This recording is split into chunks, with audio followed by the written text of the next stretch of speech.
जे नवीन स्वामी सेवेकरी आहेत बघा, जे नवीन स्वामी भक्त आहेत, ज्यांना स्वामींच्या सेवेत यायचं आहे किंवा ज्यांना स्वामींचे सेवेकरी व्हायचं आहे बघा, स्वामींची सेवा करायची आहे, पण त्यांच्या मनामध्ये काही असे प्रश्न आहेत. आम्ही मांसाहारी पदार्थ खात आहोत किंवा आम्ही मांसाहारी करत आहोत, तर आम्ही स्वामींचं गुरुपद घेणं हे योग्य आहे का? तुमच्या मनामध्ये जर असे काही प्रश्न असतील किंवा तुम्ही जर नवीन असाल स्वामींच्या सेवेत, तर हा व्हिडिओ तुमच्यासाठी आहे. तर तुम्ही हा व्हिडिओ कुठेही स्किप न करता व्हिडिओ शेवटपर्यंत बघा. तुम्ही जर माझ्या चॅनलवर नवीन असाल तर चॅनल लाईक करा, शेअर करा आणि नक्की सबस्क्राईब करा. चला आता व्हिडिओला सुरुवात करूया. सर्व स्वामी सेवेकरांना श्री स्वामी समर्थ. तर तुमचं प्रियालयचे चॅनलमध्ये अगदी मनापासून स्वागत आहे. अशा व्यक्ती आहेत की ज्यांना स्वामींच्या सेवेत येण्याची खूप इच्छा असते बघा, ज्यांना स्वामींचं गुरुपद घेण्याची सुद्धा त्यांच्या मनामध्ये खूप इच्छा असते. पण काही वेळेला आपण मांसाहारी पदार्थ खात आहोत आणि आपण मांसाहारी पदार्थ घरामध्ये बनवत आहोत, तर आम्ही कसं गुरुपद घ्यावं किंवा कसं स्वामींच्या सेवेत यावं, ह्या गोष्टी योग्य आहेत का अयोग्य आहेत, असं आपल्या मनामध्ये खूप प्रश्न निर्माण होतात.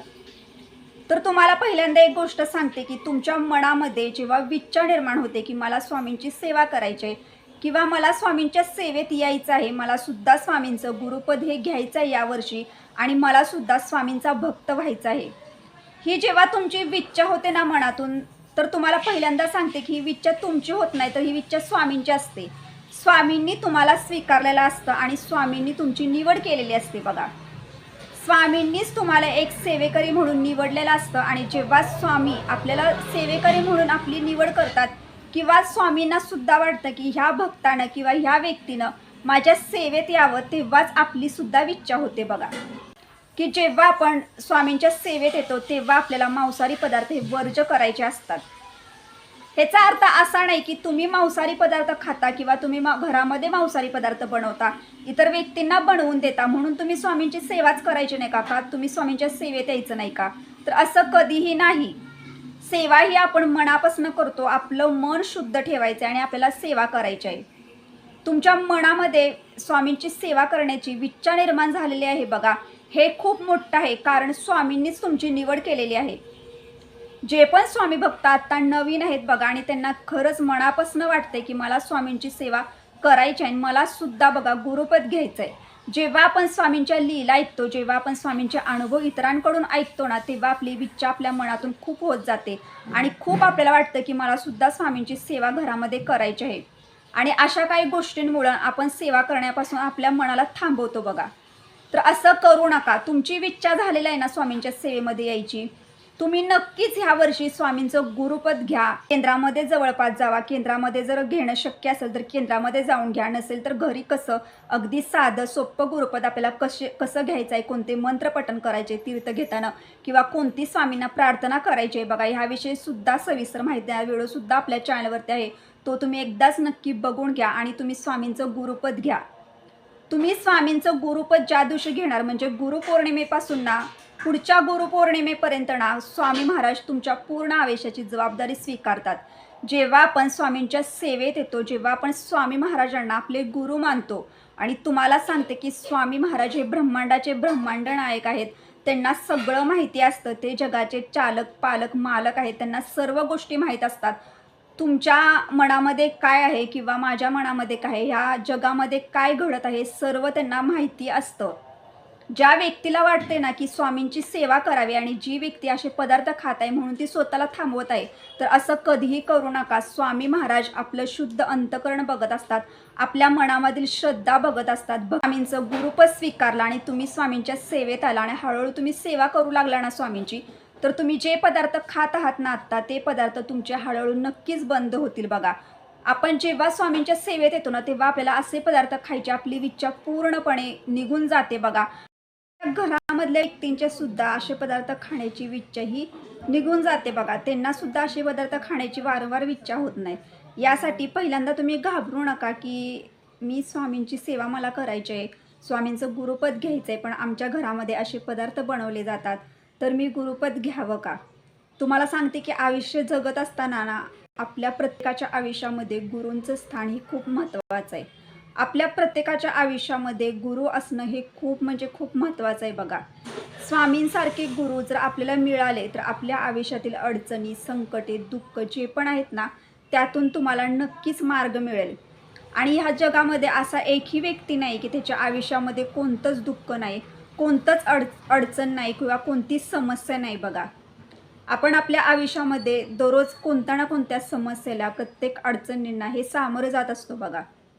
आणि काही वेळेला आपल्या तर आयुष्यामध्ये इतकी संकट येतात, इतके अडचण येतात की आपल्या ह्या दुःखातून कसं बाहेर पडावं किंवा ह्या दुःखातून बाहेर पडण्यासाठी आपला मार्गसुद्धा मिळत नाही. तुम्हाला सांगते, तुम्ही जर स्वामींना जर गुरु मानलं ना, तर स्वामी महाराजांचा एक कृपा आशीर्वाद तुमच्या डोक्यावरती असेल.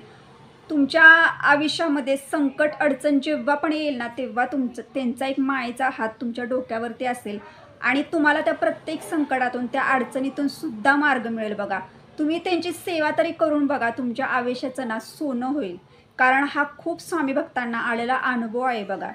जे जुने स्वामी सेवेकरी आहेत बघा, ज्यांनी स्वामींचं गुरुपद घेतलं, ज्यांनी स्वामींना गुरु मानलं आणि जे स्वामींची आत्तापर्यंत सेवा करत आहेत, स्वामींवर त्यांचा अखंड विश्वास आहे. त्यांचं आयुष्य हे पूर्वीचं आयुष्य कसं होतं आणि आत्ताचं आयुष्यामध्ये त्यांच्या किती बदल झालेला आहे हे त्यांनासुद्धा माहिती आहे बघा. यासाठी सांगते की तुम्ही नवीन आहात तर आवर्जून स्वामींना गुरु माना, स्वामींच्या सेवेमध्ये या. तुम्हाला सांगते की जो स्वामी भक्त असतो, जो स्वामींना गुरु मानतो आणि जो स्वामींची सेवा करतो ना, त्याच्या आयुष्यामध्ये अनेक असे बदल घडत जातात. तुमच्या ज्या इच्छा असतील, जे मनोकामना असेल ना, त्यासुद्धा पूर्ण होईल बघा. आणि तुम्हाला एक गोष्ट सांगते की जे आपल्या मागच्या जन्माचे जे काही वाईट भोग असतात बघा, ते आपल्याला ह्या जन्मामध्ये येऊन फेडायचे असतात.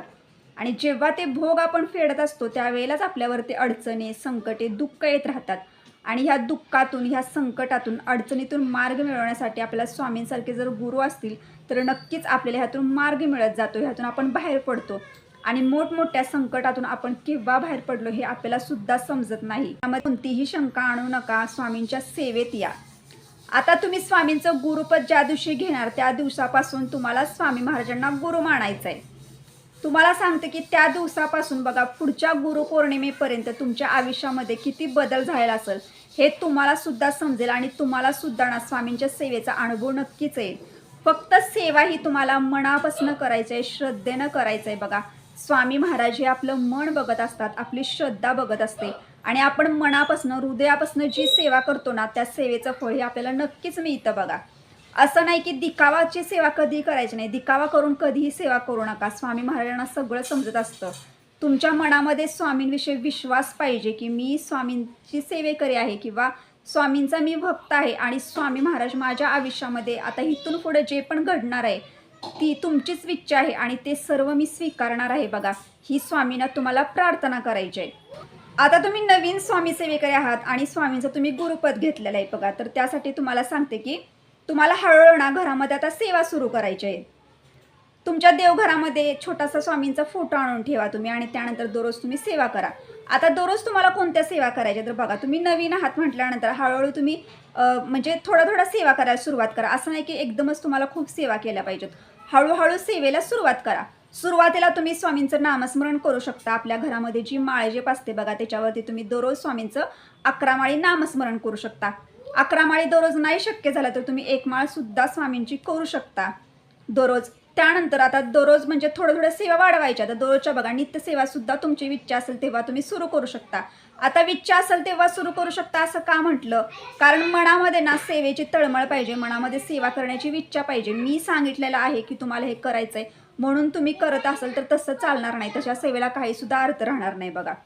तुमच्या मनामध्ये पाहिजे की मी तुम्हाला एक सेवा सांगणार आहे. आता बघा नित्यसेवा जी आहे ती प्रत्येक स्वामी भक्तांना आपल्या घरामध्ये करायची असते बघा. स्वामींची स्वामी चरित्र सारामृताचा 1 ते 21 अध्यायांचा एक ग्रंथ असतो. हा ग्रंथ तुम्हाला तुमच्या जवळपास जिथं केंद्र असतं बघा, जिथं आपण स्वामींच्या आरतीला जातो त्या ठिकाणी स्टॉल असतात, तिथं तुम्हाला मिळून जाईल बघा. त्यानंतर तुमच्याकडे एक नित्यसेवेचं पुस्तक पाहिजे, ते पण तुम्हाला तिथे मिळून जाईल. हे दोन्ही पुस्तक तुम्हाला घरी आणायचं. एक ग्रंथ आहे आणि एक पुस्तक आहे बघा. स्वामी चरित्र सारामृतामधले दररोज आपल्याला 3 अध्याय दररोज आपल्या घरामध्ये पठण करायचे असतात आणि स्वामींचा 11 माळी जप करायचा असतो. ही झाली आपली नित्यसेवा. तुम्ही सुरुवातीला नवीन आहात बघा, तुम्हाला जसं शक्य होईल तशी तुम्ही सेवा करा. पण सेवा मनापासून करा. दररोज जर तुम्ही न चुकता जर स्वामी चरित्र सारामृतातले 3 अध्याय जर त्यामध्ये देवघराच्या इथं बसून पठण करायचे, 11 माळी जप करायचं, हे जर तुम्ही दररोज केलं ना, तर तुम्हाला सांगते की नित्यसेवा ज्या घरामध्ये केली जाते किंवा जो भक्त स्वामींची नित्यसेवा दररोज सुरू ठेवतो ना, त्याच्या आयुष्यातील अडचणी, संकटे, दुःख हे नाहीसे होतातच. शिवाय त्याच्या आयुष्यामध्ये ना खूप अशा चांगल्या गोष्टी घडत राहतात बघा. त्याचं पूर्वीचं जे आयुष्य असतं त्याच्याही आत्ताच्या आयुष्यामध्ये खूप असा बदल झालेला असतो आणि हळूहळू त्याला स्वामींच्या सेवेचा अनुभव येत राहतो बघा. जरी काही नवीन स्वामी सेवेकऱ्यांना काही असे प्रश्न असतील किंवा कशी दररोज स्वामींची पूजा करायची किंवा घरामध्ये दररोज स्वामींची सेवा कशी करायची, अजून जर तुम्हाला काही प्रश्न असतील, काही मनामध्ये शंका असतील, तुम्ही नवीन आहात स्वामींच्या सेवेत, तुम्ही स्वामींचं गुरुपद हे ह्या वर्षी घेतलेलं आहे, तरी सुद्धा तुम्ही कमेंट करून प्रश्न असतील तर तुमचे विचारू शकता. त्याविषयी सुद्धा माहिती व्हिडिओ सुद्धा मी आपल्या चॅनलवरती नवीन घेऊन येईन. तुम्हाला सांगते की तुम्ही ज्या दिवशी ना सेवेला सुरुवात करणार ना, हळूहळू तुमचं नक्कीच ह्या गोष्टींपासून किंवा या पदार्थापासून तुमची इच्छा पूर्णपणे संपून जाणार आहे. आणि तुमच्या घरामध्ये सुद्धा बघा हळूहळू हे पदार्थ बनवले जाणार नाहीत. यासाठी सांगते की आधी तुम्ही स्वामींच्या त्या स्वामींची सेवा करायला लागा, स्वामींच्या सेवेचा अनुभव घ्या. एवढंच तुम्हाला आजच्या व्हिडिओमार्फत सांगायचं होतं, कारण खूप असे नवीन स्वामी सेवेकरी आहेत बघा, ज्यांना स्वामींच्या सेवेत यायचं आहे, ज्यांना सुद्धा गुरुपद स्वामींचं घ्यायचं आहे, पण अशा काही प्रश्नांमुळं, काही मनांमध्ये शंका असतात, त्याच्यामुळे त्यांना सेवेकडं म्हणजे सेवेमध्ये येण्याची इच्छा असून सुद्धा त्यांना थांबावं लागतं.